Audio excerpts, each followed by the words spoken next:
Off Script with Super E recommends listener discretion as these real but sometimes uncensored stories can be filled with mature content.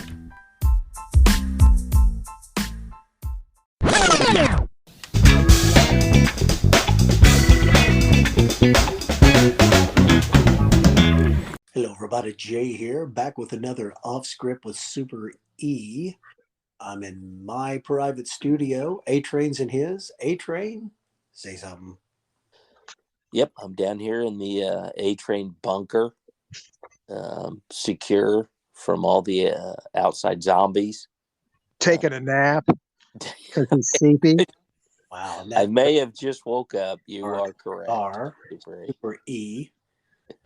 Yes, I'm here in a wind tunnel, it seems like. Is it windy there in your guys' location?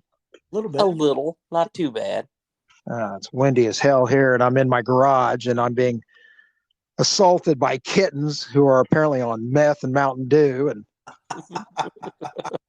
Did they get into the lab? They started. Yes.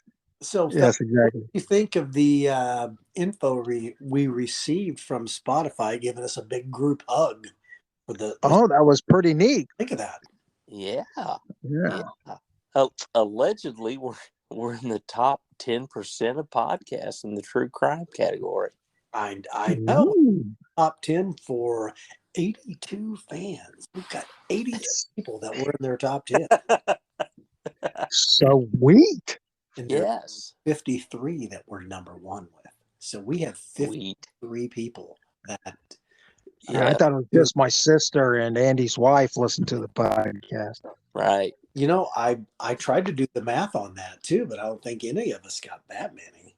Yeah. Yeah. We're in the top 20% of the most followed podcast. Yeah. Right on. Yeah, whatever that means. And 15% globally. Wow. Our youngest listener is my nephew. His name is Caden, and he is a huge fan. Right. Good for How old's Caden? Shout out.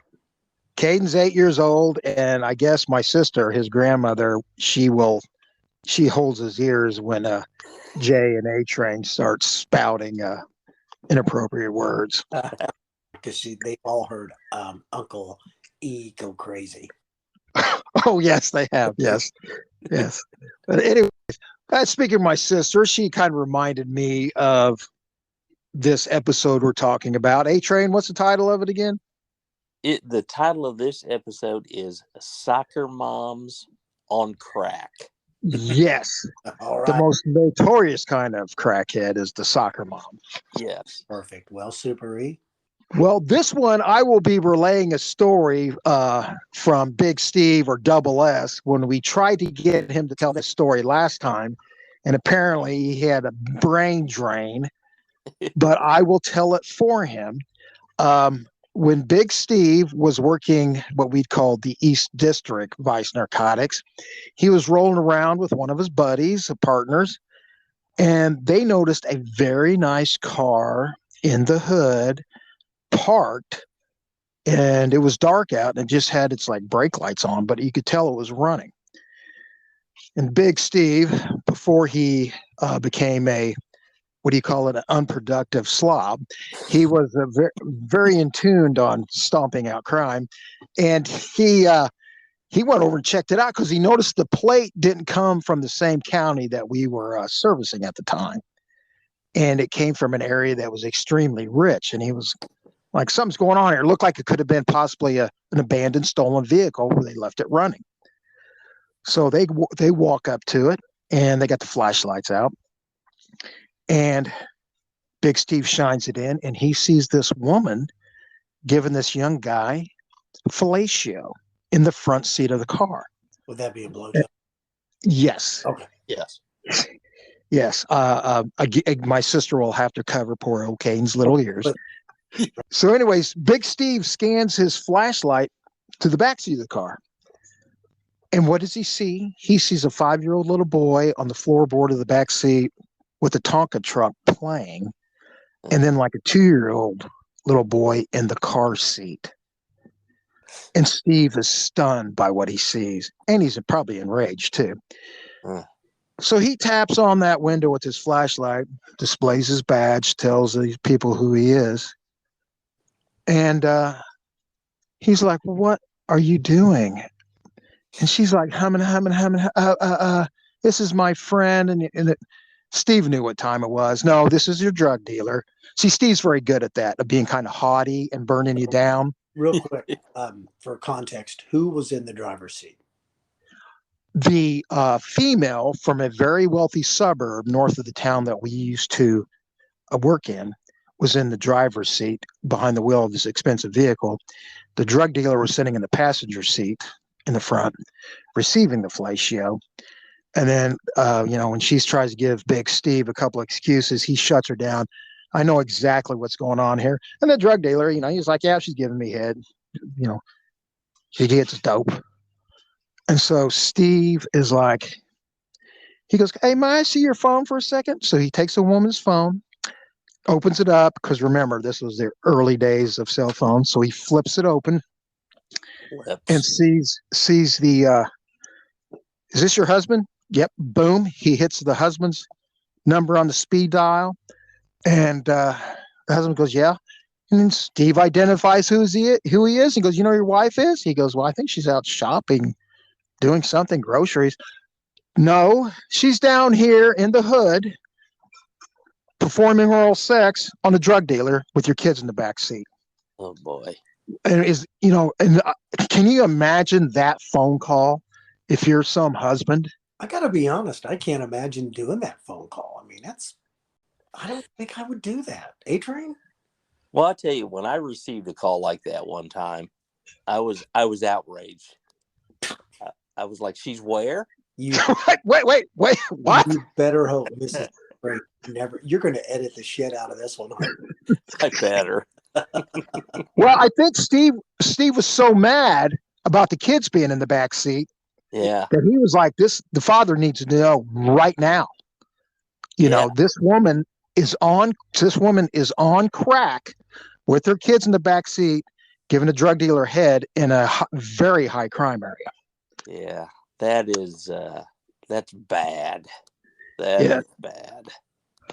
And so, I mean, it gets that crack back in the day was getting everybody, because then that makes me relate to my soccer moms on crack story. You got another one? Oh yeah. This was a few years later. I was doing one of them. We used to call them the big prostitution details. We'd have like 10 undercover detectives with maybe 10 uniform cars for backup. And we'd also put policewomen out to get the Johns too. So it was a gigantic operation. We'd even look like a mobile home.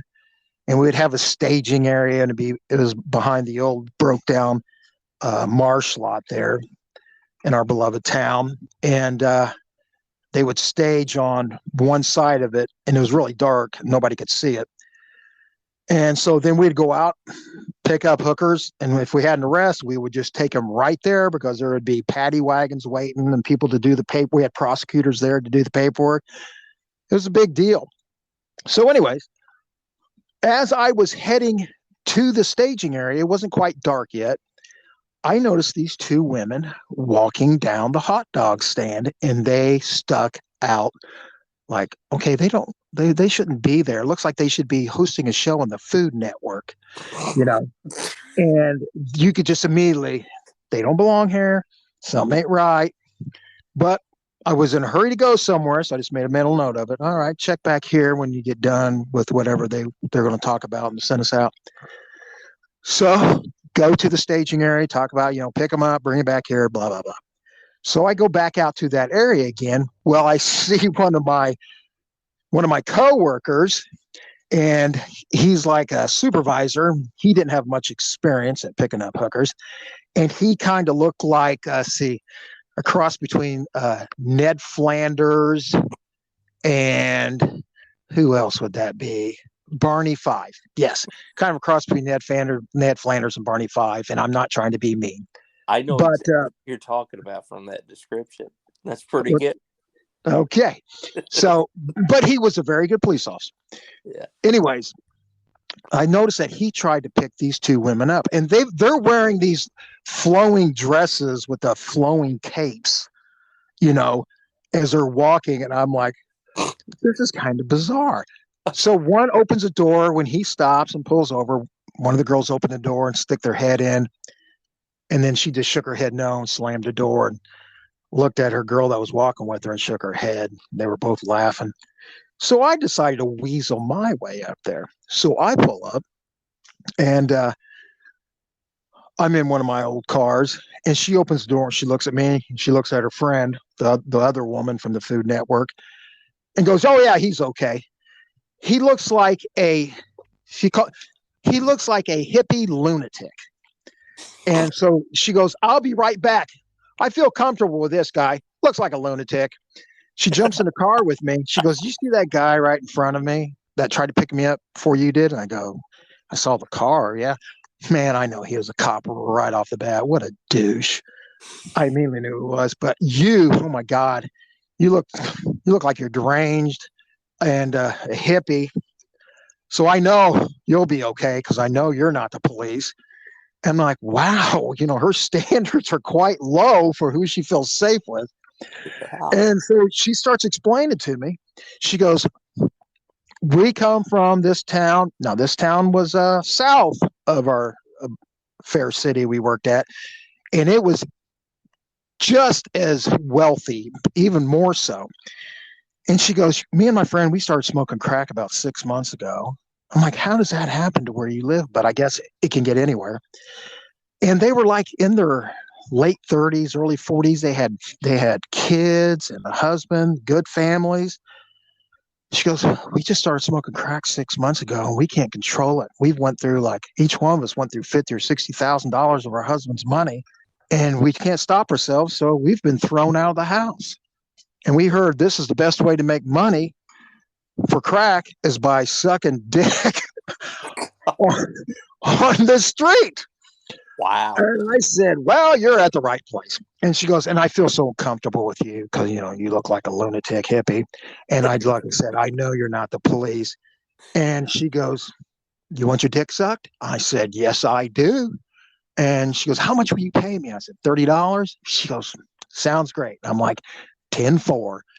And she goes, "You know a place to go that will be safe?" I said, "I know the exact place where we can go and you will feel extremely safe." So we pull into the old abandoned marsh lot.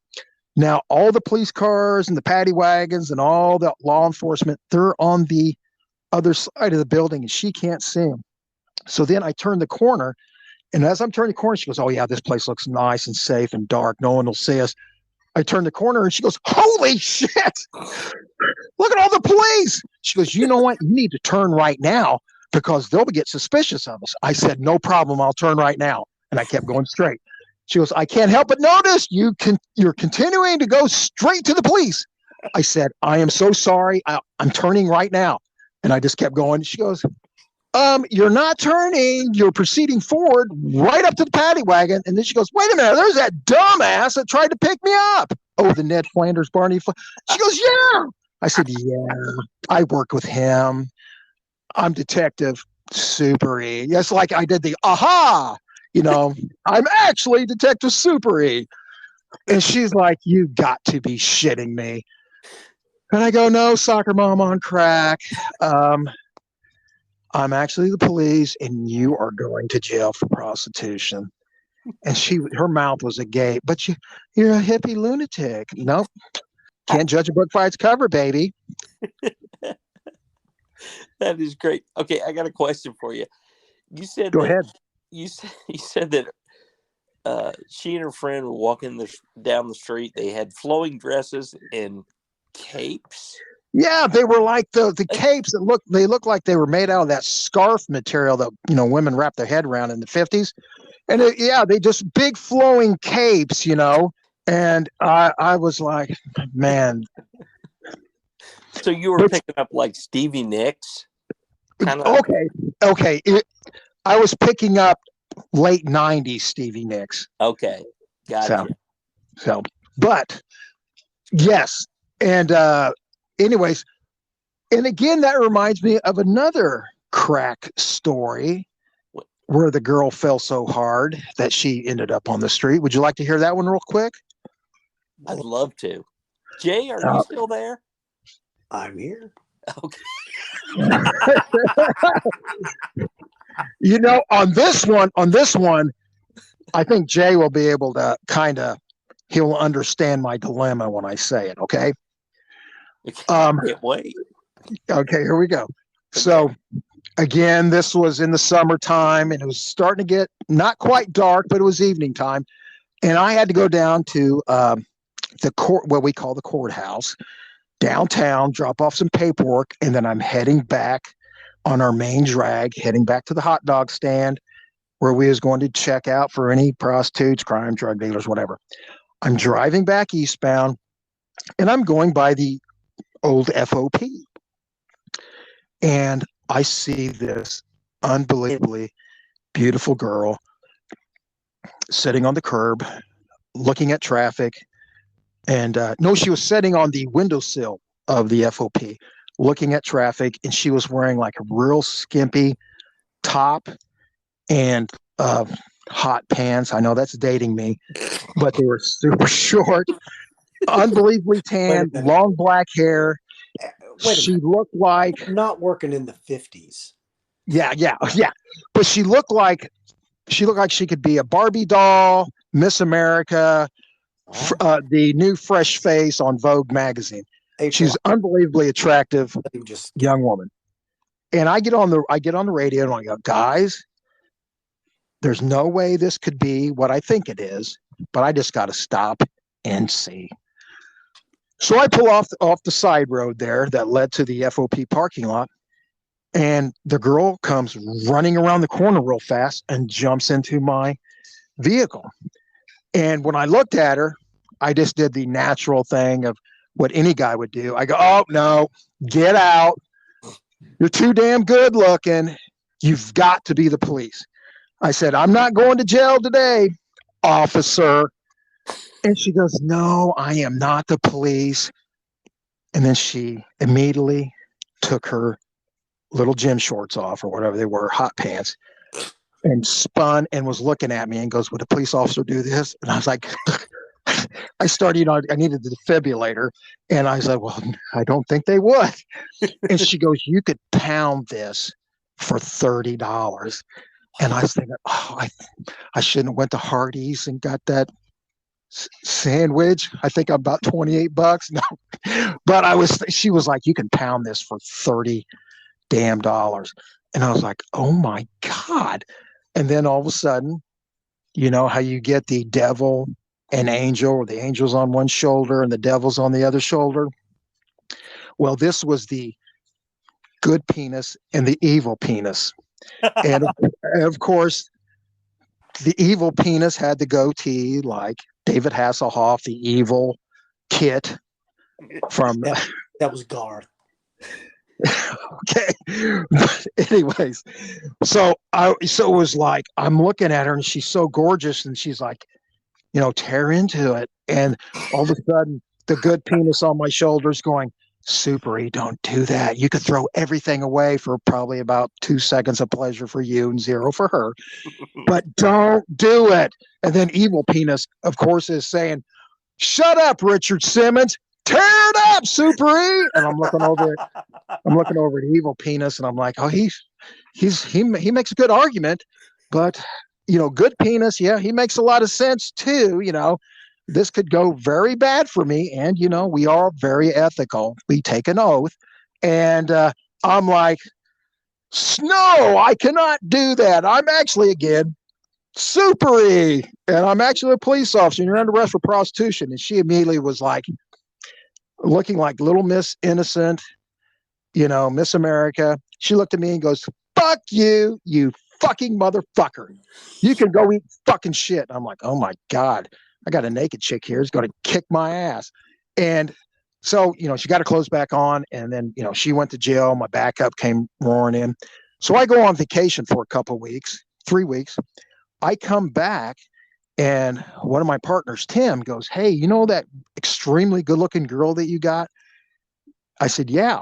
And the thing about her was that I found out she worked as a stripper at the highest, what is it?